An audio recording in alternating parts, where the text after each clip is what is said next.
This is the Writing on Stone Provincial Park. This is the visitor center. Lots of picnic areas. And from up top, looks pretty much like just hills. We'll take a walk through the visitor center and then we'll go explore the lower side and you'll see what the stone formations look like. It's basically hoodoos, like a massive row of hoodoos, from kind of like the way Drumheller is, but on a more massive scale.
Just 1876.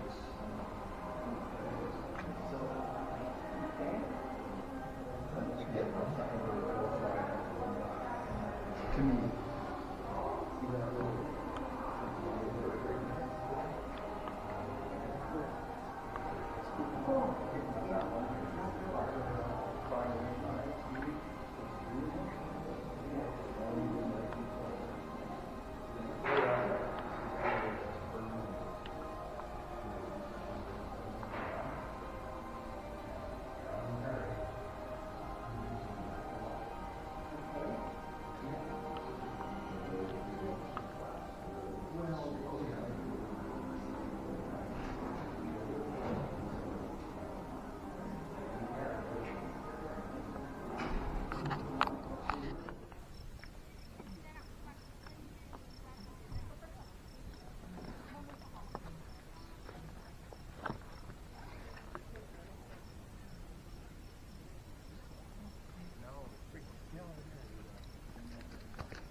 These are the round figures I was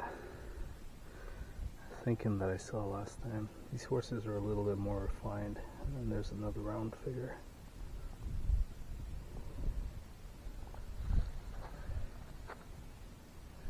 I believe the writing on stone is actually called Áísínai'pi. Áísínai'pi. If anybody knows the correct pronunciation, please put the phonetic below.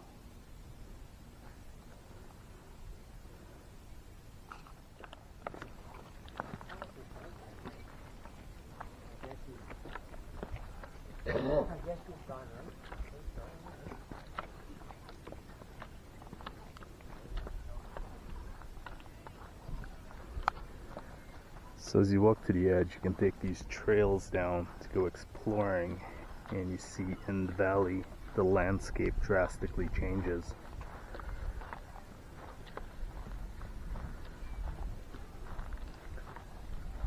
Like Drumheller, this area was all underwater at one point, so it's got these really soft layers of sandstone, and as the sand wears, it creates these hoodoo-like structures, and it goes on for a while. It goes on for several kilometers that way and several kilometers that way. If you look across that big mountain range, I believe that's the Montana side, but there's these little canyons throughout on the other side. And the story goes that in the old days, horse thieves from Montana would smuggle horses through these canyons. They go for hundreds of miles south into Montana. The river is pretty low, pretty dried up. It's usually way higher, way wider. But the horse thieves would come through, come up the river valley, and sell stolen horses to the Alberta side, the old Wild West days. But we'll walk through down below, make our way down and explore a few of these, see if we can find some of the older petroglyphs. It's hard to tell which petroglyphs are older, which ones are modern, and which ones might be hoaxes. But it's pretty easy to tell which ones are just graffiti. At the entrance there is a notice asking and pleading to stop defacing the site.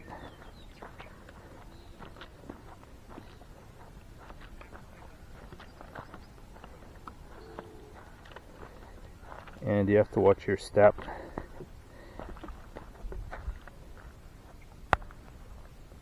These are very smooth, sandy. You can get on top of some of these rocks. This would be the top layer.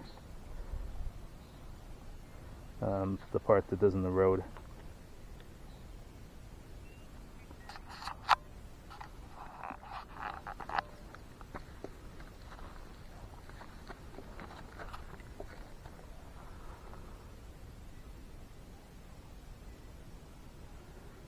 It's a lot of the graffiti. I mean, some of these are a couple hundred years old, but some of these are more modern.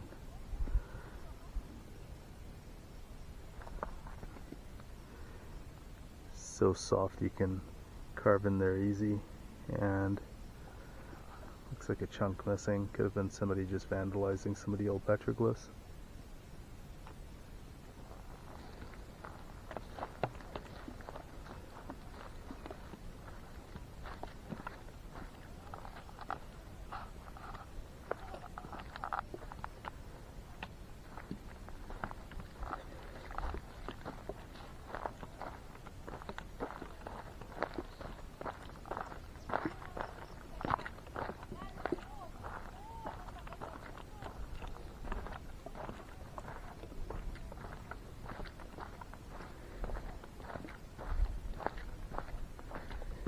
And as you work your way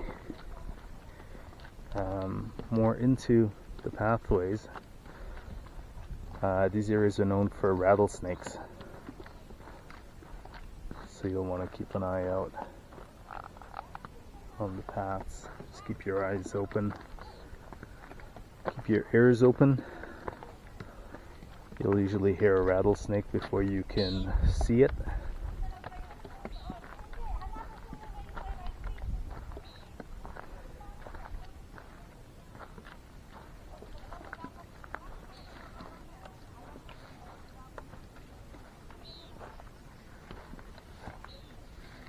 We've got these unique erosions, textures.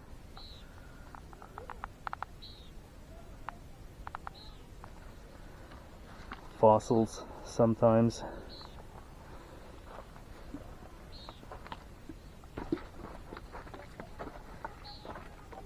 In national parks, please don't remove any fossils.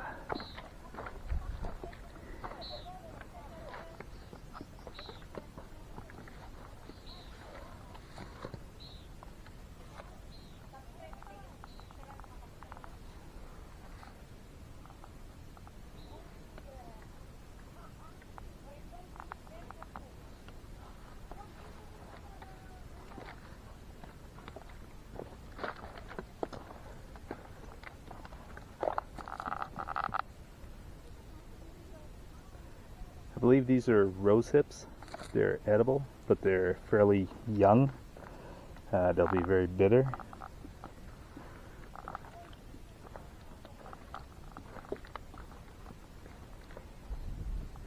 And then some other berries. I'm not sure what the wildlife is out here.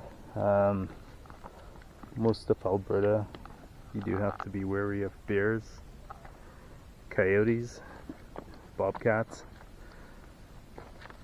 so always look around.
Some very unique and interesting, I don't know if you can see that, almost like blocks.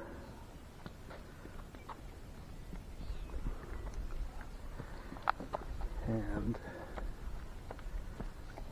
try to get an angle on this one. You can see some carvings on there. Yeah, it's very blocky, very square. For folks who don't believe that right angles occur in nature.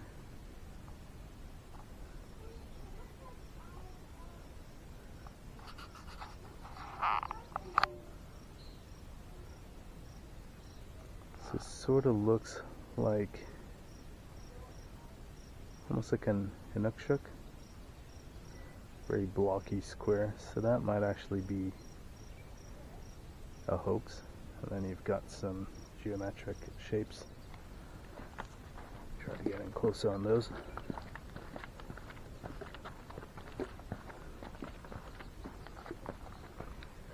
And what looks like to be the crow's foot. I don't have a zoom on this camera, so it's not doing it any justice.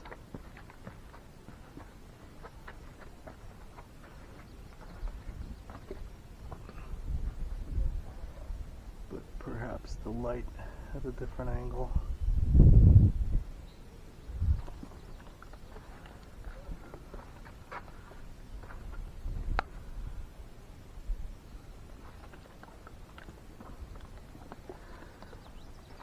as these rocks get weathered, they fall off the top of the sandstone, or the bottom of the sandstone gets so eroded.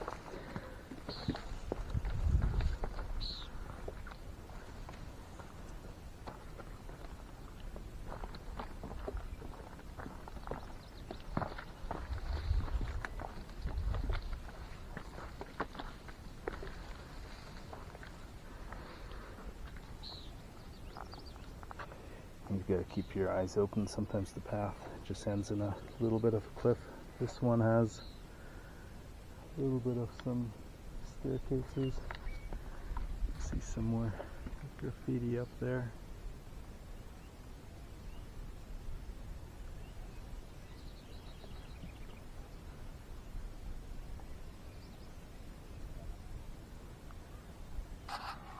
Try to make my way down here and see what else we can find. We're down mostly at the very bottom. When you're looking at it from this angle, it just looks like a massive rock wall, but there's all sorts of pathways in there along this rock wall.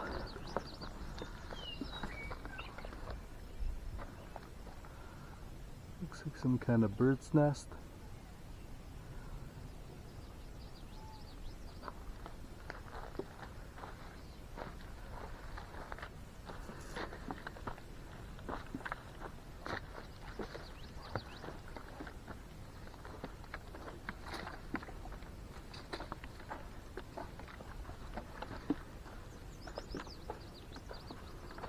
It goes on for a ways, but this sand is very loose, so we'll try to get up and back on the inside here.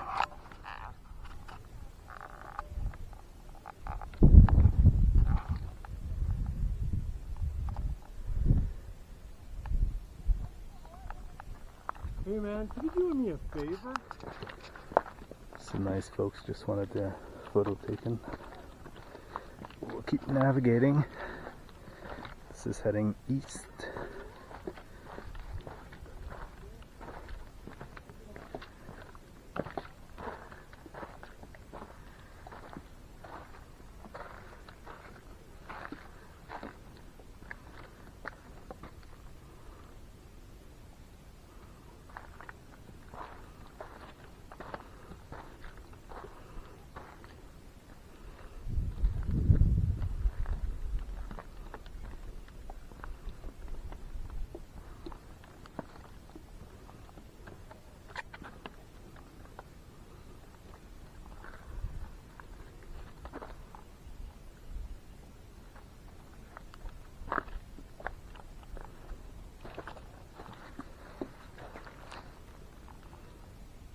Interesting little concretion.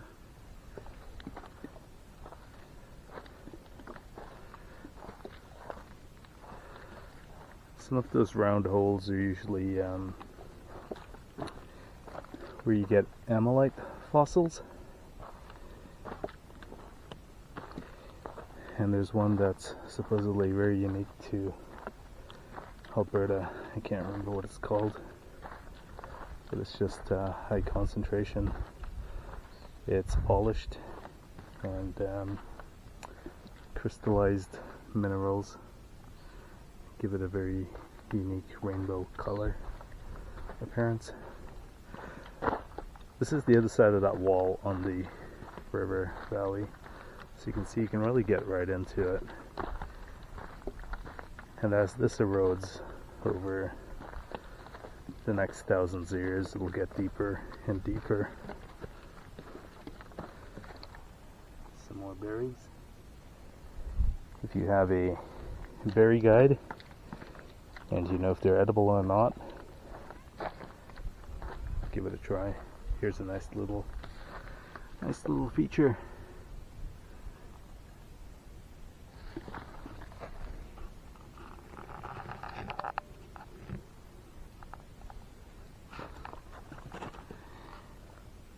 Two ancient binoculars, or a nose.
The further away from the visitor center you get, the annoyance of the graffiti is definitely gone.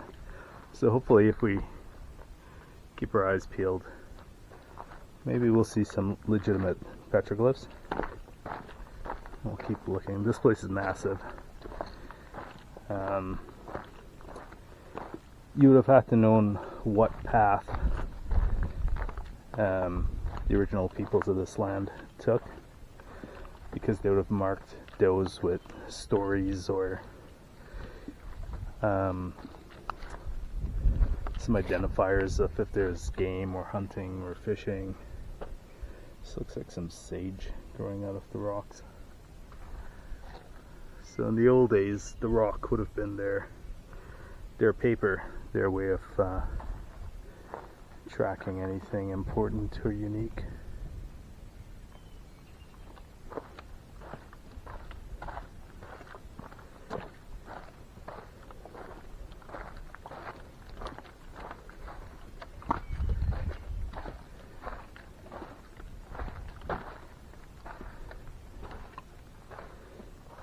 Nice little lookout, but as usual, be careful. Slip and slide through there.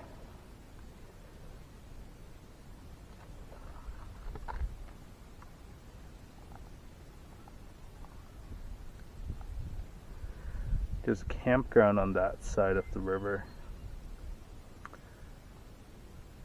Very gorgeous campground. When the water is high, you can do some fishing. I believe fly fishing is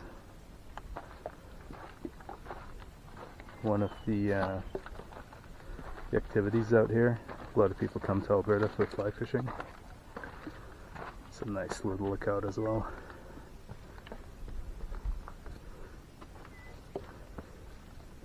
Interesting rock formations cracking.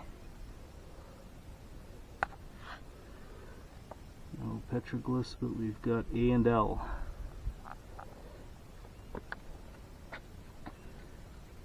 And some more garbage here.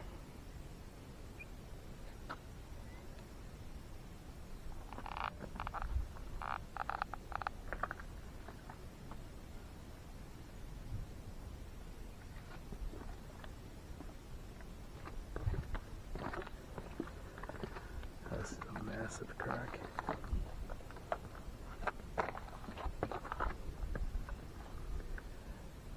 At some point, if this erodes, this entire section will fall right into the river valley.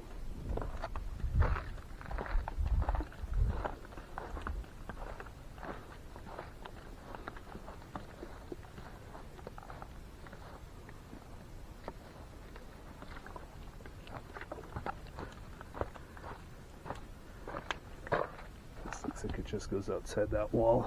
We'll continue on the inside. The outside probably does have some inscriptions. I imagine back in the day before the erosion, you'd have been walking right up against that wall.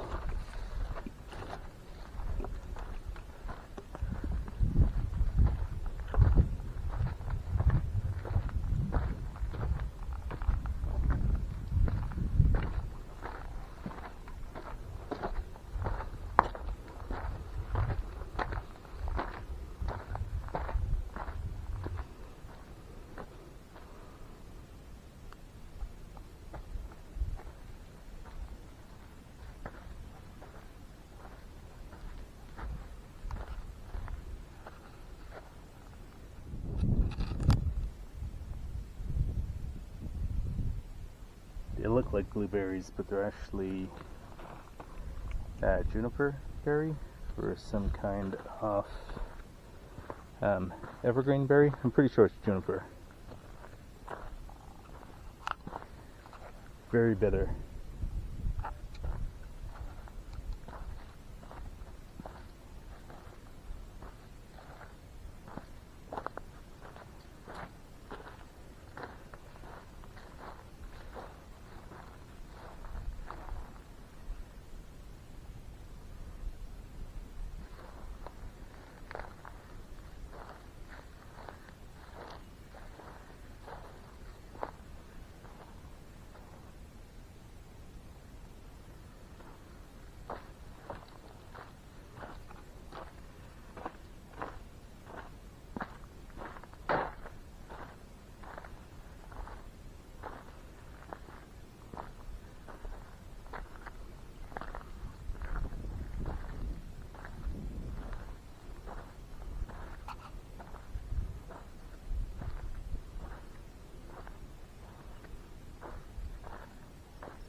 Nice little cave.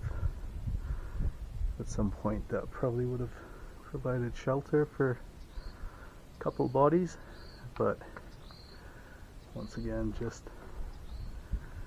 not the kind of writing on stone we're looking for.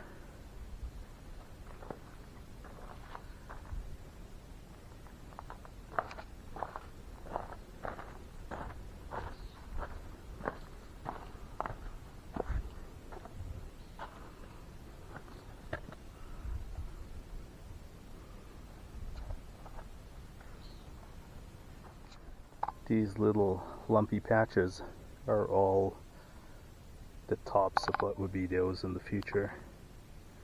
It's the hard rock, and the sand is being eroded around it. It's an interesting rock back here.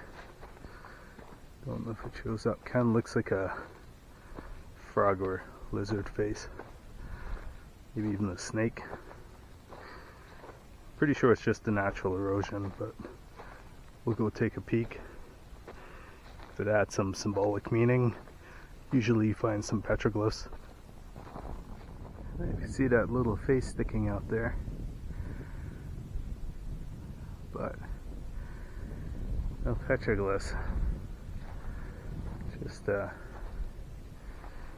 bunch more other folks writing on stone.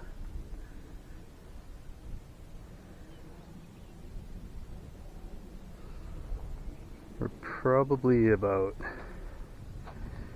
2 or 3 miles east of the visitor center, about 4 kilometers east.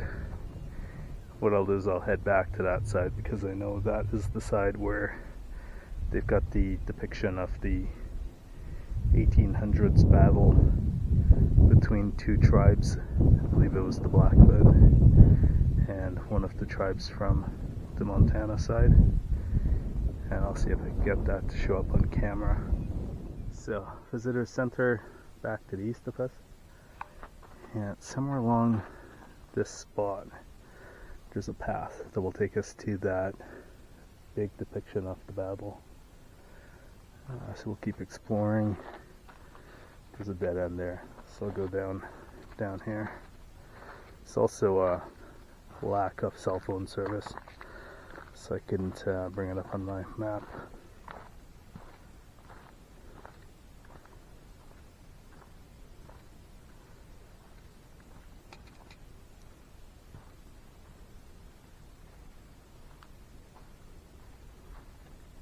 There's lots of paths, like hundreds.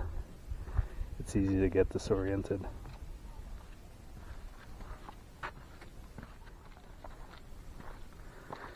After some running around in circles, I think I'm on the right trail.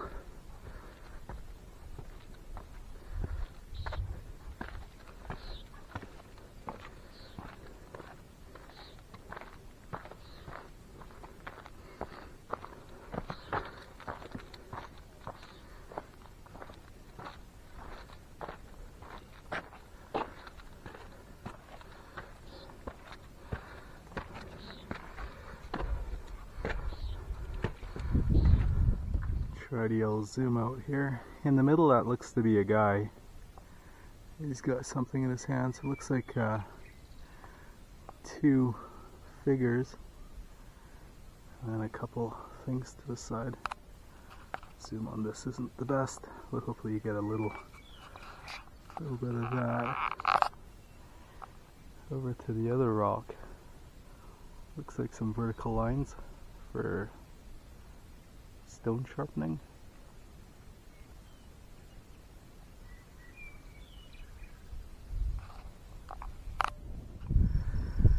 And the other side of that rock looks like there's a little cave in there. A couple other faded little markings there.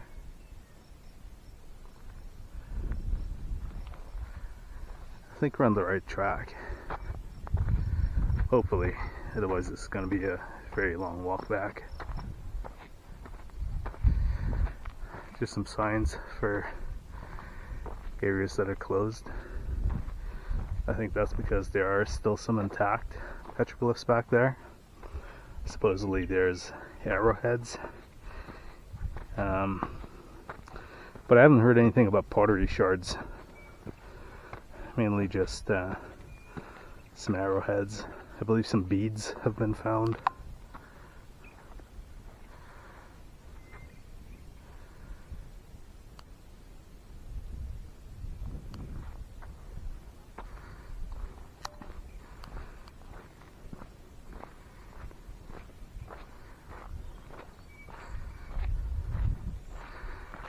If I remember my old video from 6 or 7 years ago, this all feels pretty familiar.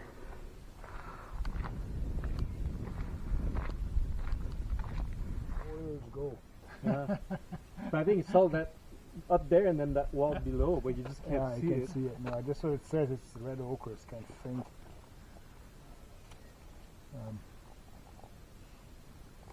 Yeah, it's pulled in that left here. When I get the camera again.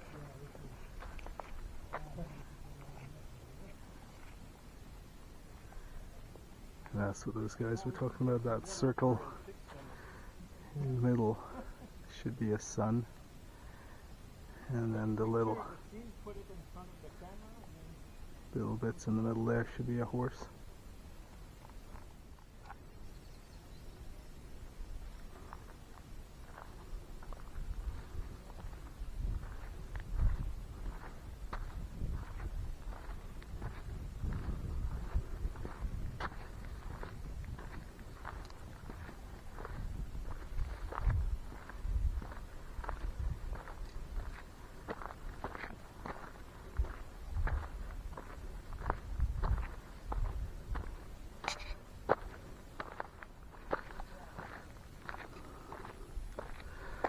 Behind this gate is where the scene of the battle is.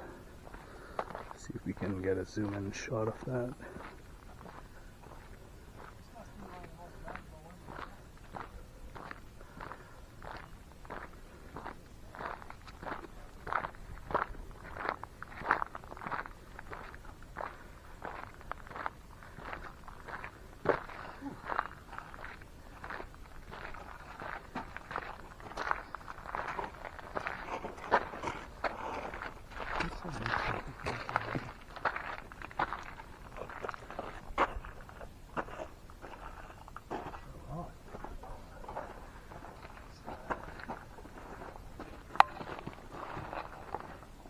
I think it came in a worse time of the day to actually see them.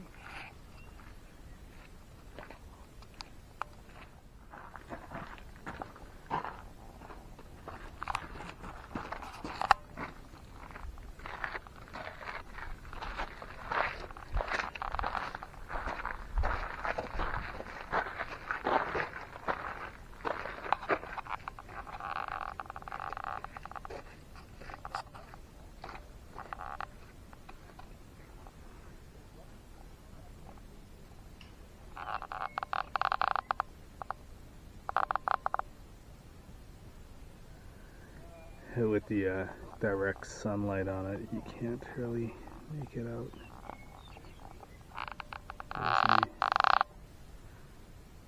There's a circle with a few stick figures in there, and they've got guns, and then it looks like there's a fort with some guns shooting down, and then on the other side we've got some guys. Now, that's way more faded than I remember 7 or 8 years ago.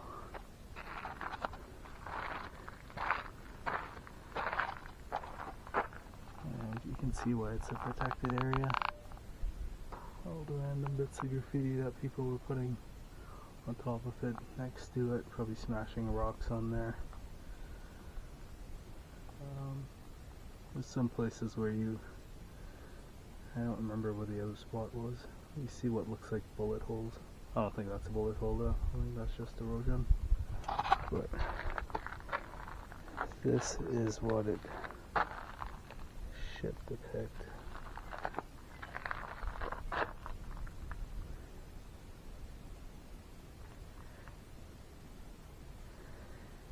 It's not the most refined art, but this was, according to the inscription, supposedly 1800s. You can see some figures that look like some of the more traditional art that you see from the older days, but the guns give it away that it's more modern. There's this round figure that pops up every once in a while, and I've seen it look like a horse and I've seen it look like a person. I'm not exactly sure what it is. I didn't see the usual amount of glyphs. That I usually would see on the way down here. I think there's a fair bit. And that portion of the trail is closed. I believe that went to the old RCMP post. I imagine there's some interesting glyphs on the other side. All these little pathways between the mountains.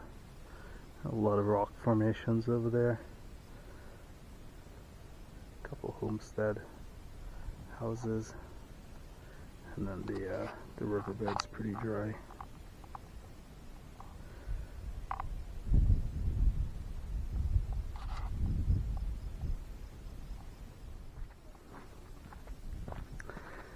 Here's an interesting section of rock on the way back. Just looks like a bunch of blocks stacked. And at the certain angle, you kind of see shadows. I can't really tell if they're carvings or not, or if now it's just my eyes playing tricks on me. But yeah, it just looks like a bunch of stacked blocks. I think you've got one down in Montana, which a lot of people have been claiming was deliberately built that way. Well, now you can see it does happen. This is about 50 meters up them. Now we'll keep on our way back to the visitor center. It's been a long day of hiking.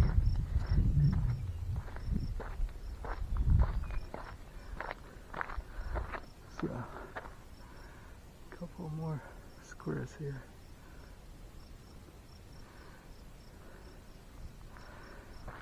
Truly gorgeous place.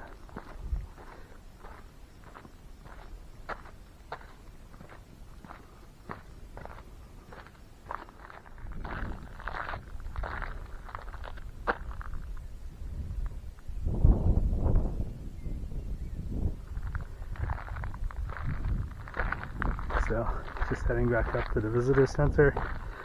There's washrooms, there's a gift shop, the displays that we walked through, water refill station, and some picnic tables. Just have a rest, regroup, and head back home.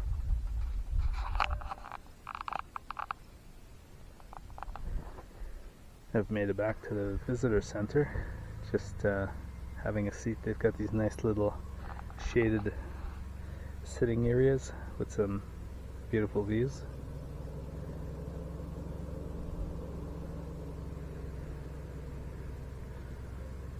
Hopefully you enjoyed exploring the riding on stone. I know we saw a lot of riding on stone, but not the type we were hoping to see. I remember there being a lot more, but I don't know if with the erosion, rain and weathering, if it's just so faded in the last 6 to 7 years that it's hard to find. Also, I think the trails have changed a little bit, so it might be hard to find the original trails, and I think some of those reclamation areas that to prevent people from defacing the original petroglyphs. But I'll recollect here for a while, enjoy the sounds of the birds, and get on my way back to the Calgary direction. It's probably about a 3.5 4 hour drive. Until the next adventure.